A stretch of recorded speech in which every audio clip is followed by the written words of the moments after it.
Hello, kiddos. How's everybody doing today? Good. I'm good too. Thank you for asking. I miss you. I love you.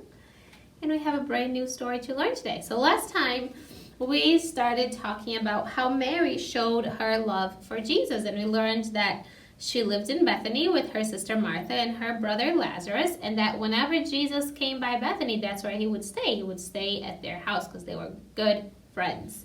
So today we're going to continue learning about this family of Mary. And today we're focusing on Mary and Martha. So Jesus did not have a chance to visit with his friends in Bethany very often.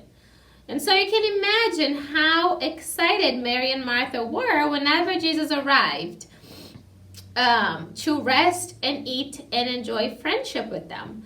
So he wouldn't go often, but when he would, he had a place to stay, and they really loved having Jesus over. It was a very happy time for them. So at once, the whole place was like a beehive, with Martha in a stew, buzzing about at top speed, doing all the things she thought ought to be done with such an important visitor in the house. In just a few minutes, familiar sounds began to come from the kitchen. You could hear the clattering of pots and pans and the clinking and rattling of dishes, the chop, chop, chop, chop, chop of knife on wood. So that would all let us know that Martha was doing her best to give the master and his disciples the best meal she possibly could. She was busy working and cooking to please the master and his disciples. Then, after some moments of silence, Martha shouted, "Mary, where are you? Come, quick, quick! I need to stir the soup and slice the lamb! Mary!" Quickly, Martha strode from the kitchen and entered the living room. "Well, of all things," she cried in exclamation as she saw Mary sitting on the floor listening to Jesus, drinking in every word. Turning to her guest, Martha said to him, and then you could tell by the way she was speaking that she was not happy, that she was irritated by what she saw. So she turned to the master and she said, "Don't you care that my sister has left me to serve alone? Make her come and help me. I'm doing all the work." But then Jesus looked at Martha and, smiling gently, he said, "Martha, dear friend, you are anxious and upset over all these details. But there is really just one thing worth being concerned about. Mary has found and chosen the good part, and I won't take it away from her." Now, I don't think this means that Jesus didn't appreciate everything that Martha was doing.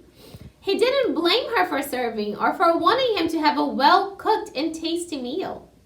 But he saw that Martha needed to learn a very important spiritual lesson. You see, Jesus was there for just one short day, maybe for just a few hours. Martha saw in this a chance to cook and make her house all sparkling clean for their honored guest. But Mary saw in it her one great opportunity to listen to the Lord, to talk with him, and to ask him questions. Here he was, right in her home, without the crowd who usually followed him everywhere. For all she knew, maybe this was never going to happen again. All of these other things could wait. The house to clean, the dishes to wash, the dinner to cook. But this day, this wonderful day, Jesus was there. This is the best part that Mary had chosen, to sit at the feet of Jesus and hear his word and learn of him and learn from him. She found her greatest joy in this. Martha might think that she was dreamy and impractical, but Jesus appreciated her deep interest in learning from him, in his message, and in her love for him. He would rather have her in fellowship and communion with him, sitting at his feet, than helping Martha with dinner. That is why Jesus said just one thing is needful, worth being concerned about. And that is to sit at my feet in quietness and calmness and learn to know me. Learn to have fellowship with me by letting me talk with you through my word and by talking to me in prayer. Learn to know me as your best friend so that we can share secrets. This is what Jesus longs for, his people to delight in communion with him. Jesus says, "Behold, I stand at the door and knock." So he stands at the door of your heart and says, "Won't you let me be a guest in your heart home today? Won't you sit down with me and read my word and talk with me in prayer? Don't you want to enjoy the fellowship that comes from obeying me?" He says, "If any man or boy or girl hear my voice and open the door, I will come into him. I will be a guest in his heart, in his home, and will sup with him." That means you have fellowship, and he with me. So remember, there is no latch on the outside of the door. We already talked about this. Jesus will not force his way in to have fellowship with you. You have to invite him in. You have to be willing to spend time with him. I remember hearing of a wonderful father whose wife had gone to heaven. He had one daughter, and he loved to have her with him.